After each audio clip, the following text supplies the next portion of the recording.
I won't leave the office unless my work is done. I won't leave the office until my work is done.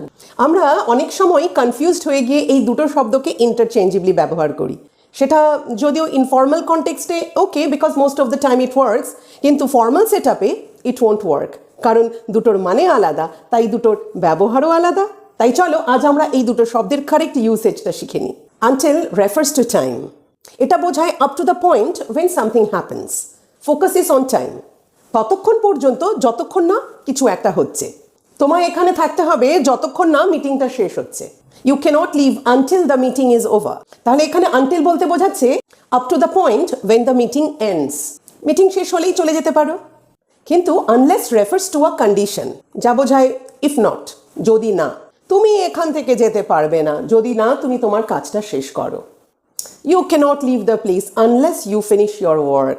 এখানে focus is on the condition, একটা শর্ত রাখা হয়েছে। মানে বোঝানো হচ্ছে something will happen only if a condition is met. তাহলে মনে রাখার একটা সহজ trick, unless answers the question under what condition, কোন শর্তে।